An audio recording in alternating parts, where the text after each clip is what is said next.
أو تسقط السماء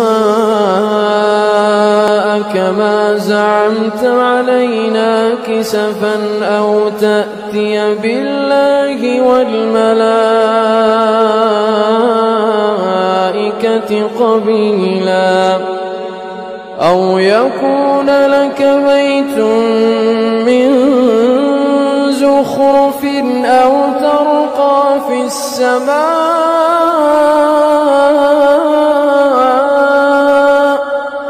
أو ترقى في السماء ولن نؤمن لرقيك حتى تنزل علينا كتابا نقرأه قل سبحان ربي هل كنت